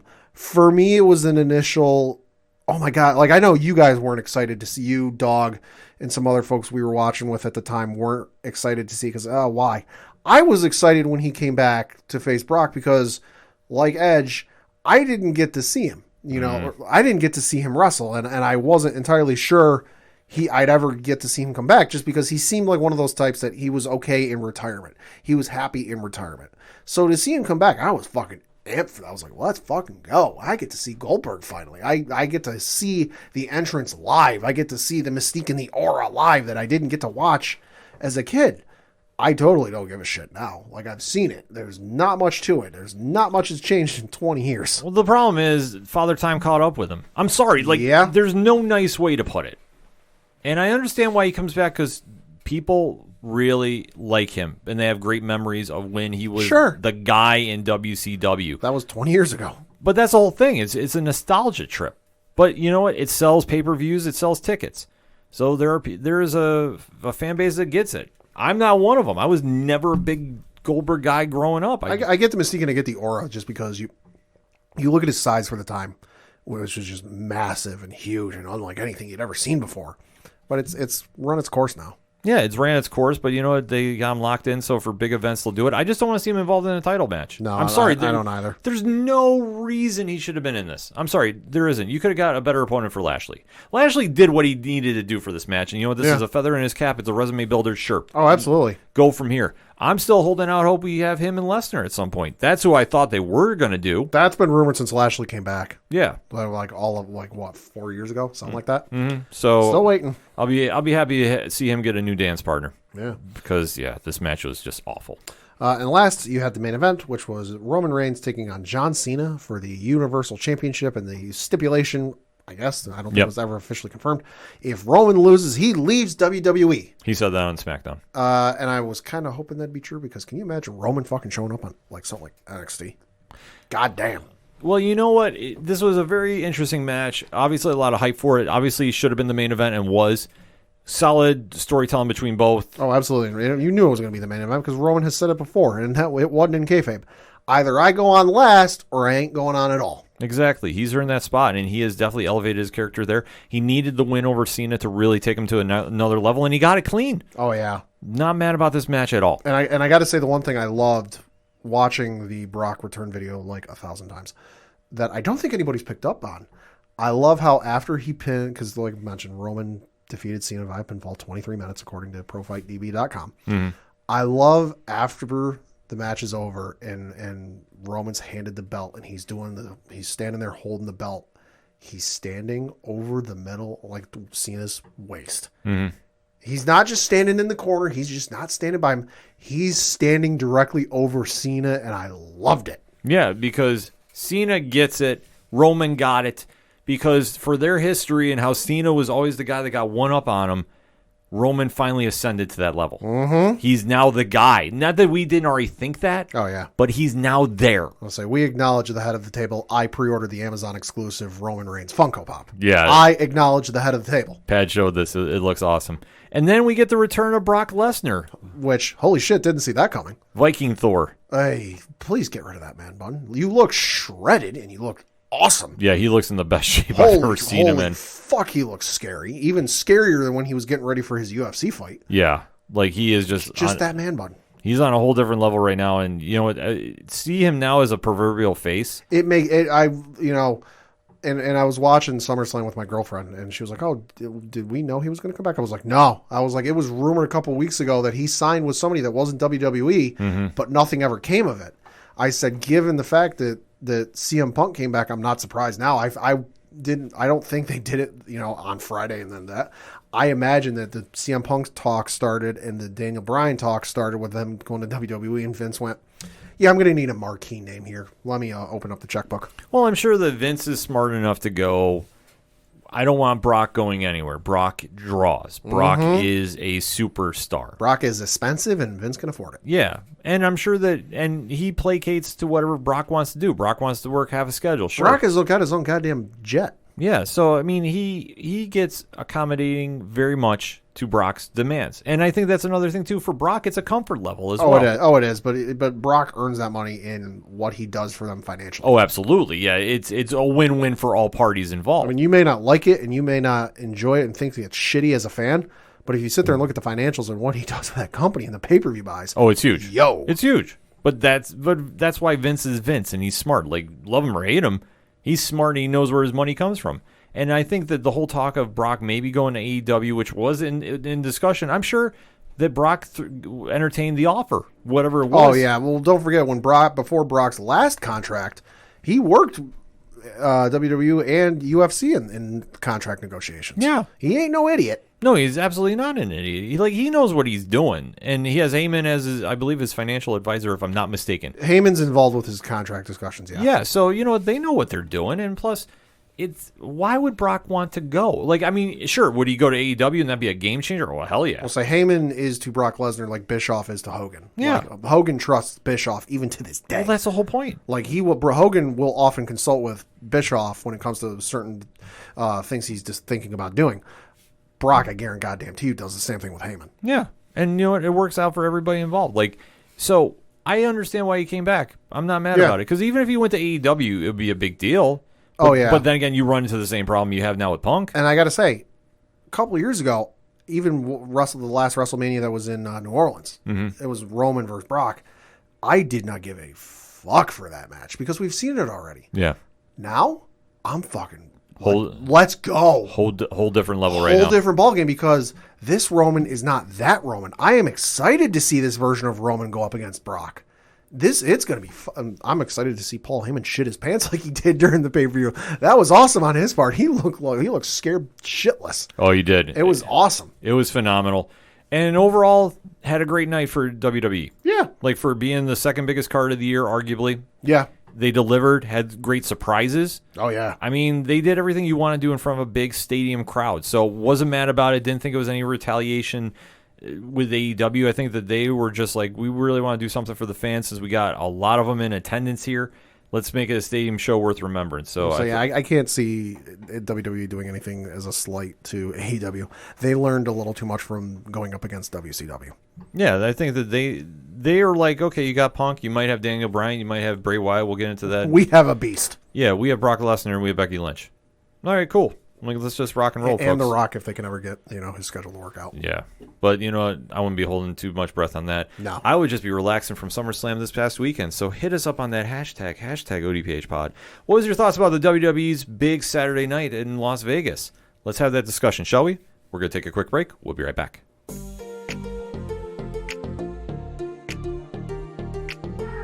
Welcome to Talking Shiz. I am CJ. And I am Maddox. And our podcast is like a radio show. We have no certain topics. We talk about anything and everything. And our opinions don't matter. And we do have a pod page. What is our pod page where folks can find our platforms and what we're all about? Maddox? I'm glad you asked. As a matter of fact, that is podpage.com/talking without a G dash shiz. And that's where it's our one-stop shop. It has everything there. It has all of our donation links. It has all of the content that we have created, our recent related reviews, and it even gives you where you can find us on different applications such as Google, iHeartRadio, you name it. We're in almost in every single branch of applications out there, so please check it out. There's even, if you want to become an official Shizzler, we even have merchandise. So definitely go there, check it out, and yeah, it's literally the best one-stop shop. Absolutely, and sharing is caring, so make sure you guys share. We're on Twitter, and that's talking_shiz, Instagram, talking_shiz. We have Facebook, we got our pod page, we have different platforms, Apple Music, Spotify, what Maddox said, we are everywhere. So definitely check us out, and we definitely appreciate you guys listening. Yes, thank you guys, and we'll see you on one of our episodes. Coming back for another segment here on the ODPH podcast, and let's still talk some wrestling. Mm-hmm. And we close out the weekend on Sunday night with NXT Takeover 36 live on the Peacock Network. Yep. And obviously, NXT has been raising a lot of eyebrows lately. Yeah, just a few. There's a lot of rumors of changes coming. That Nick Khan and Vince McMahon have been doing some roster cuts. Allegedly, more people are involved. And, there's a lot of uncertainty of what the future is. There's a lot of hearsay. So, we're not going to delve too much into that. I do want to close with this segment about talking about the 2 out of 3 falls match. Sure. So we will be breaking down everything that happened on the card and kind of the future of NXT. So, Pad, why don't you kick us off? Let's talk some NXT 36. Yeah, so on the pre-show, you had Ridge Holland take on Trey Baxter, where Ridge Holland emerged victorious, pinning Trey Baxter in 1 minute and 46 seconds. Squash match did what it needed to do. Holland's a beast. Yeah. Let it go. And then the first card on the main roster was Cameron Grimes taking on LA Knight for the $1 million title. And you had Cameron Grimes emerge victorious, pinning LA Knight in 16 minutes and 43 seconds. And listeners at home, if you haven't already, turn down your volume right now. To the moon! Don't say I didn't warn you. Oh, man, this could be another fight forever for me. Yeah. I absolutely love the chemistry between Cameron Grimes and LA Knight. They already had great chemistry between the two of them, that then you just throw in Ted DiBiase, and it goes to a whole other level. They have done so much with this storyline that honestly should have been a throwaway. Yeah. And it's so good. And I love the hell out of it just because LA Knight, obviously a good talker, good wrestler. Mm-hmm. They took Cameron Grimes for me from somebody who was like, holy shit, he had that one good finish where it was like he stomped the guy out the gate and that was it, to somebody I actually care and interested to see. He's charismatic as hell. Oh, he's got a ton of charisma, and just everything he's been able to do with this belt and with this run, has been phenomenal. Mm-hmm. Yeah, he's done everything he can with this storyline. They've absolutely played it up. This was a solid match back and forth, very back and forth. Like I said, I can't say back and forth enough because it was just split down the middle. Even when Ted DiBiase got involved on the outside of the ring, they definitely were pushing the pace. And this was a perfect opener. So you know what? I am completely fine with this. I don't know if this is it for them, but if it is for a while, I'm okay. But, man, the sooner they run it back, the better for me. Absolutely. Next up was the matchup for the NXT Women's title, where you had Raquel Gonzalez taking on Dakota Kai. And you had Raquel pin Dakota Kai in 12 minutes and 23 seconds to retain her NXT Women's Championship. Dakota Kai is the MVP of this show. Uh-huh. And I don't think people realize how good she is. She's so good, but doesn't get a lot of recognition because she's not a belt holder outside the run she had with the NXT Women's Tag Team Champions. Yeah. She did everything right in being the heel of this match. Uh-huh. From slowing the pace down, cheating, trying to cheat to win. Like, everything that she did, it was absolutely perfect. She took some insane bumps, too. Oh, my God. Which I know we were talking about in the chat on the live stream. It was absolutely insane, but she is doing everything right. And mark my words, I think this is her last match in NXT because she'll be on the main roster when they do the draft. Yeah, I'm thinking so too. Like I said, Dakota Kai is so good, and she's so good as a heel. She's kind of like Adam Cole. Adam Cole in real life is a super nice person and like the friendliest person you'll ever meet. Plays a brilliant heel though. Dakota Kai, same thing. If you see her social media posts and the videos she sometimes posts on Instagram, super nice, super friendly. But then just plays this vicious, mean heel wonderfully. She reminds me a lot of Bayley. Yes. In the sense that they came from being the ultimate baby faces, and when they turned heel, like everyone was like, oh, how is this going to work? Yeah. Dakota Kai has turned it to a different level. Oh my God, it's so great. It's been a great elevation of her character and just growing as a wrestler. Yeah, so this was all win. Raquel Gonzalez is going to be a future superstar. I don't think she's main roster ready just yet. No. Because I don't think she realizes her own strength at times too. No, because especially when she did the finishing slam from the middle rope. Yeah. We all got very nervous. Yeah. And not saying it was on her fault, but I think it's just, like I said, she's still got some work to do, but she's stepping in the right direction. So I think, sky is the limit for her. And this was just a great match. And you know what? If this, like I said, if this is Dakota Kai's last match in NXT, she went out with a bang. Oh, absolutely. Next matchup was not for the faint of heart. Those with weak constitutions need not look on. It was for the NXT UK Championship, where you had Walter defending his belt against Ilya Dragunov.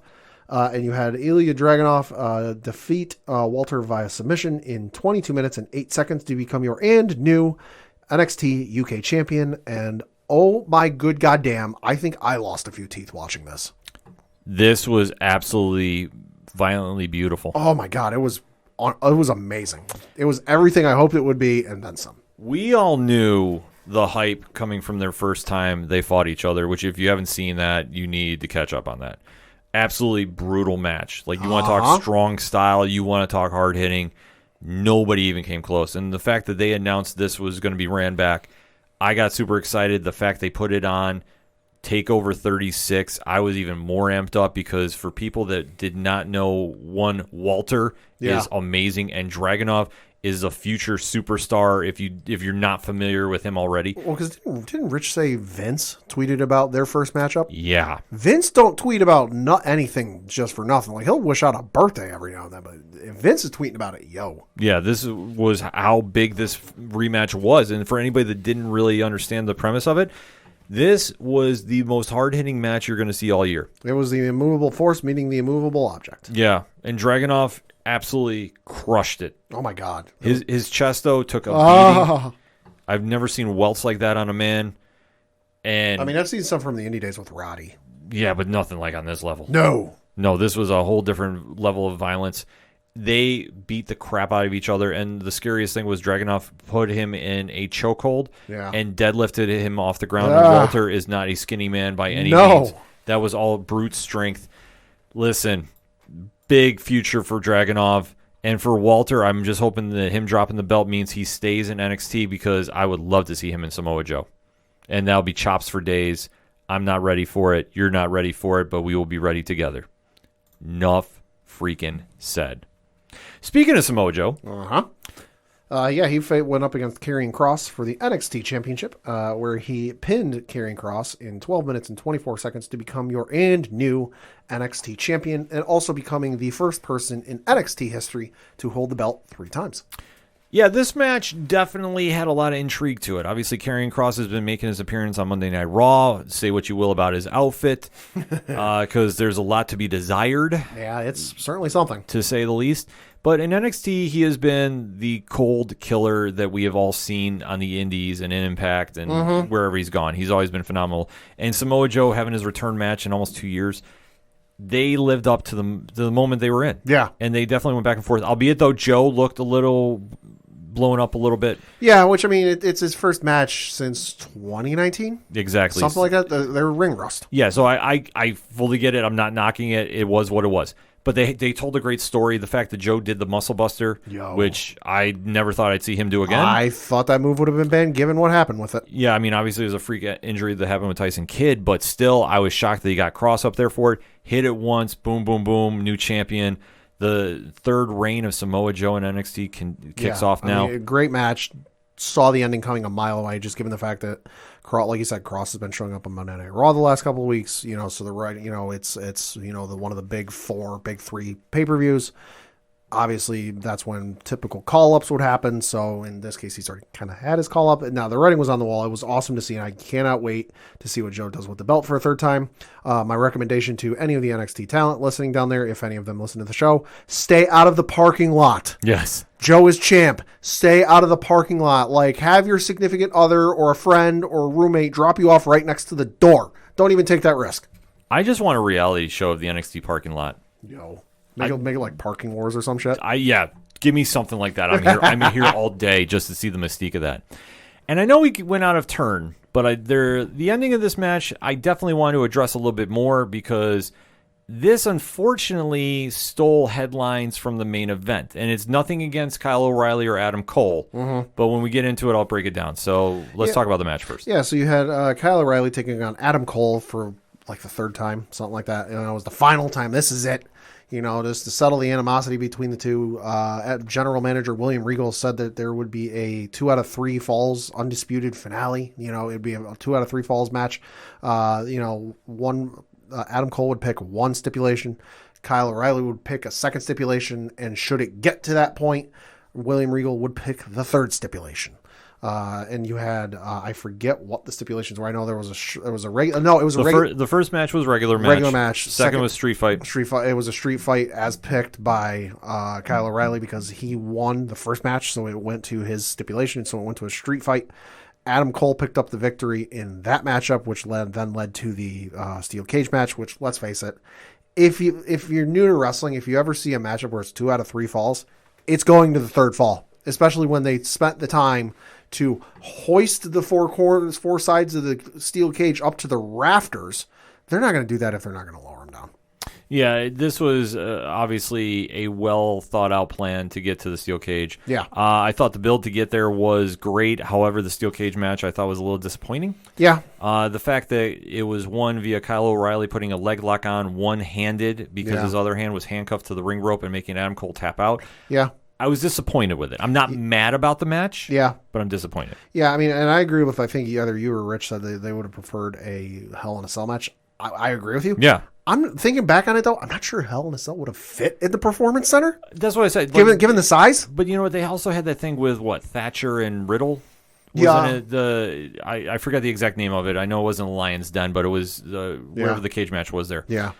But either way, I thought this was kind of lackluster. And then, obviously, the main event happened, but it was overshadowed by some news that broke out right after the event. Mm-hmm.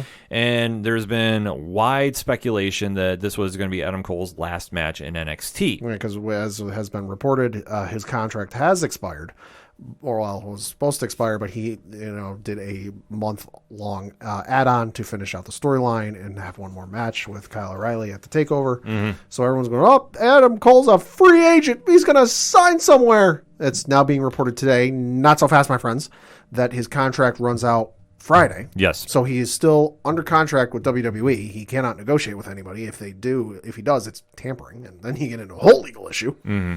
Yeah, so what I'm going based off this is I just want to remind people, relax. We don't know anything just yet where he's going.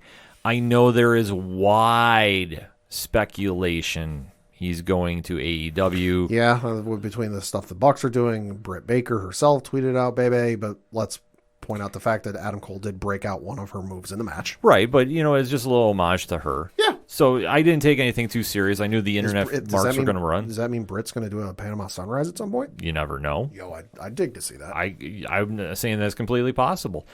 The one thing, though, is just the Bucks know how to work the internet. As we said, they know what they're doing. They know what they're doing, and obviously Britt Baker jumped in because if anybody's going to know where Adam's going, it's her. Yeah. But I still think the jury is out on where he's going. And I think for everybody that is jumping the speculation that, because he's letting his contract run out currently, that he's leaving, you need to pump the brakes.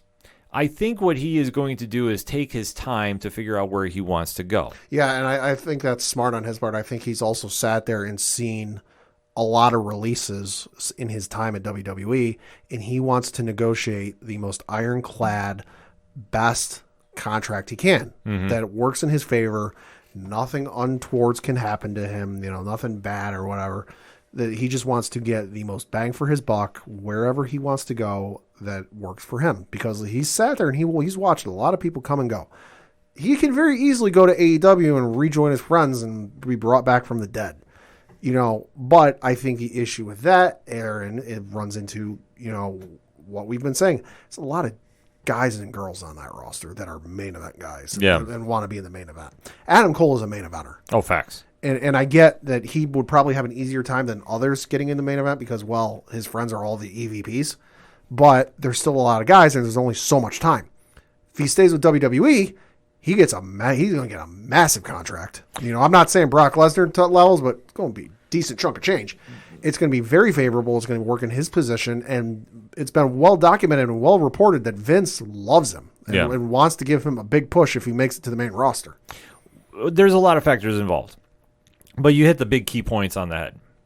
All right, if he goes to AEW, he's another main event guy that's in a locker room full of main eventers. There's only so much room in the pool. Exactly. You have CM Punk, who's the biggest fish in the pond right now. Daniel Bryan is rumored to be making his appearance probably at the New York show they're doing at Arthur Ashe Stadium. Mm-hmm.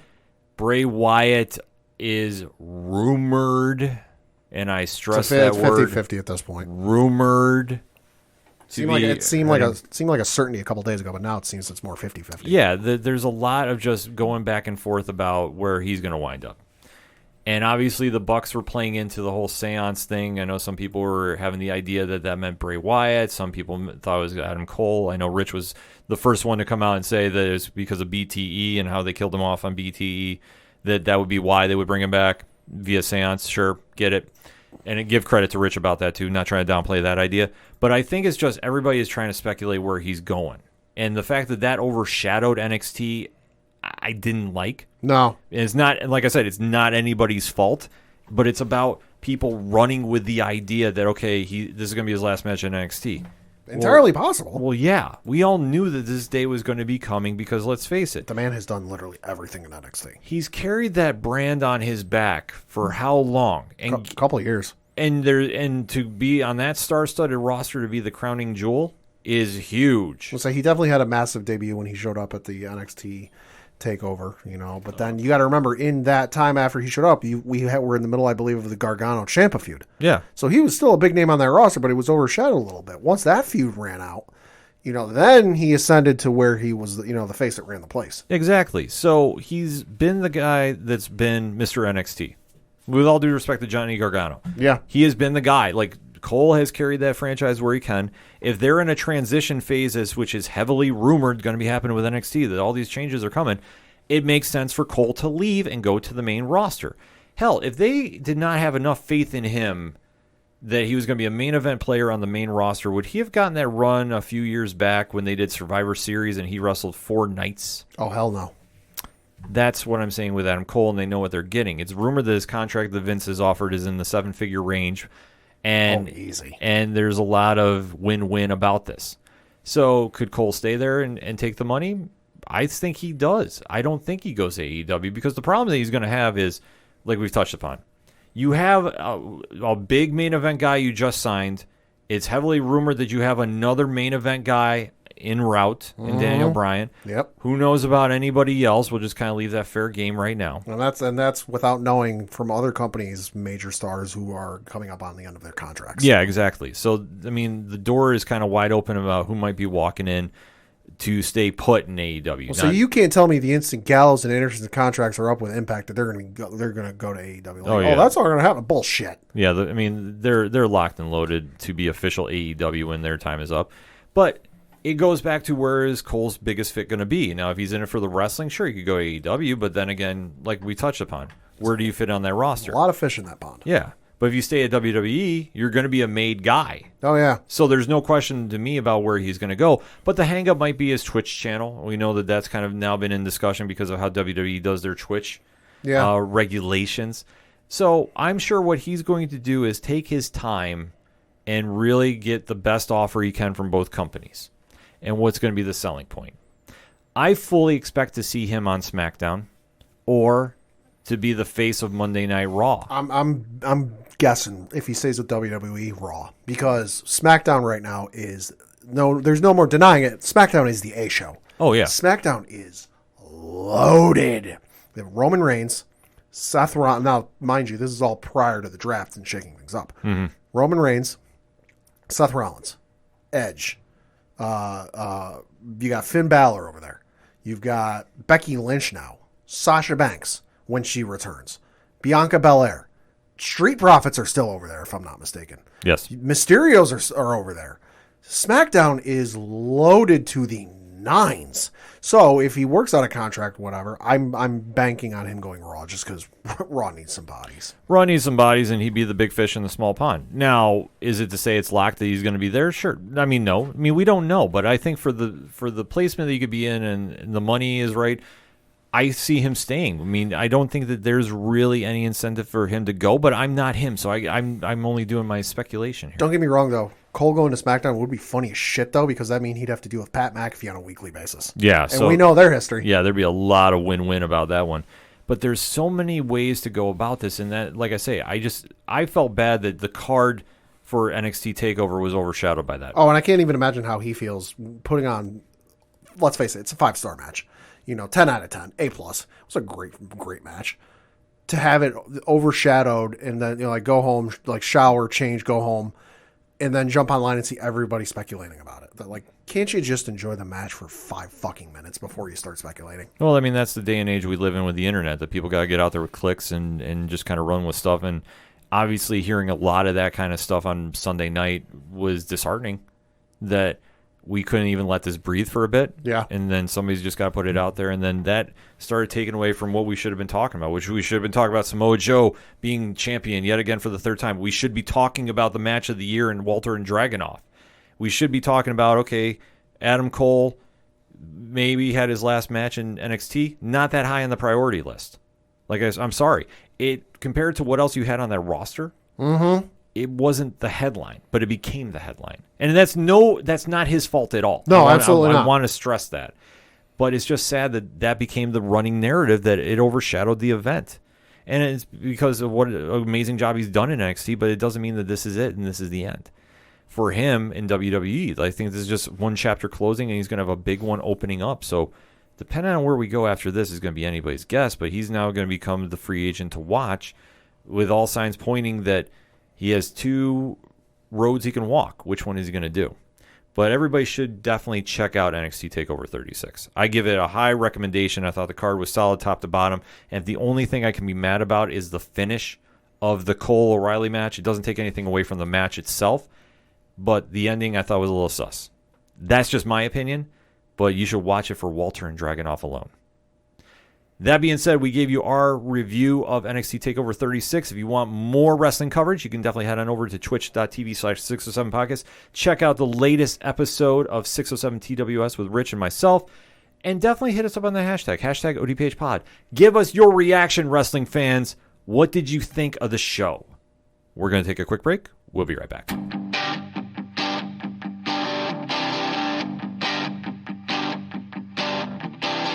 This is Tom from Tom Joe Lou, This is Matt from Sideroom Sounds. and you're listening to ODPH Podcast. Wanna go where no one knows my name, to the desert, the oceans, or the plains. 'Cause I wanna... Coming back for the final segment on this edition of the ODPH podcast. Pad, what you got to round the base and take the show home? Not really much going on. I was going to mention the Andrew Velasquez thing, but I already mentioned that in the show, so I don't really have much.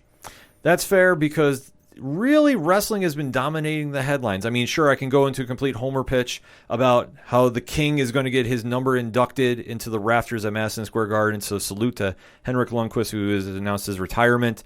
Obviously, he holds a special place in the ODPH hearts, because we're all Rangers fans here, and we can get into a complete mark-out moment. But I'm going to wait for Coach Duffy to come back in the studio for that, because that's only fair. But let us talk just one more thing about wrestling, and then we're going to wrap the show up, because we have to give a little love to our good friends over at Excite Wrestling. They have a big show coming out September 12th at the X. If you like AEW, the one and only Evil Uno is going to be there. Ooh. Fuego del Sol is going to be there as well. Okay. So tickets are still on sale, albeit though I think front row might be sold out. The VIP, I know as we were recording, they were getting close to 5 left. It was like 5 or 4 were left last I saw. Yes. So they have a lot of stuff going on. So definitely head on over to excitewrestling.com.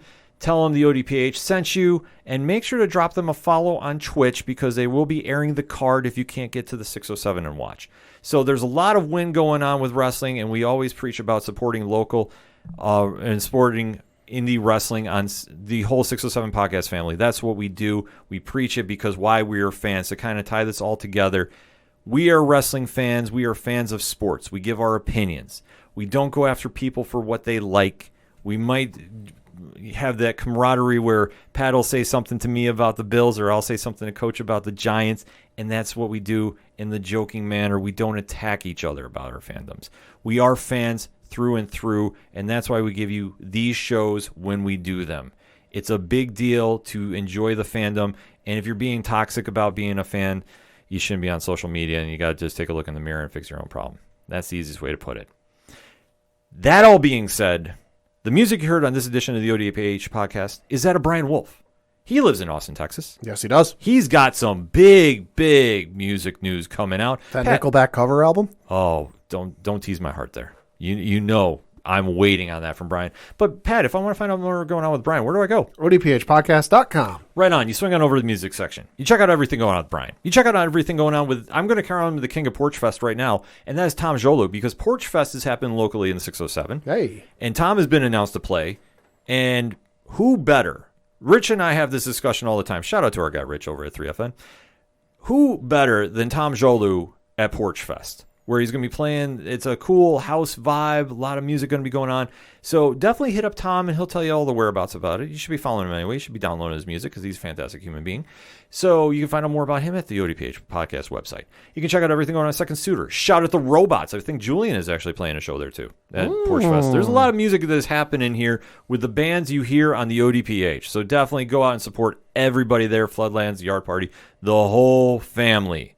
Go check them out. But while you're at the ODPHpodcast.com, swing on over to the Classifieds. You can check out Friends of the Show. You can check out organizational links supporting Black Lives Matter. You can check out all the amazing pod groups we are in via Podchaser pages. Because frankly, if you're not on Podchaser with your group, you're not in a group. Sorry, it's true. Shout out to the aPODalypse. Shout out to the Inner Circle. And of course, shout out to hashtag 607 Podcast and our guys over at 8122 Productions, Rich, Ron, Mike C, and of course, the one and only Big Natty Cool. Still on Twitter, Pat. Oh, boy. He ain't getting off anytime soon. But for $1, we'll get you in the door. $3 to get you a comfy seat at the table. You can find out everything going on with Diesel at patreon.com/8122 Productions. All of that. New Parlay Points blogs coming out this week. The T Public store. Go get that Parlay Club shirt. And so much more. ODPHpodcast.com. That's all we got for this week, because next week is the big NFL preview show, Locks and Leaps. Get your popcorn ready. For the one and only Padawan J. Fuck the Astros. I'm your host, Ken M. Thank you as always for listening to the ODPH podcast, better known as the Ocho Duro Parlay Hour. Be great fans, folks. We'll see you next time.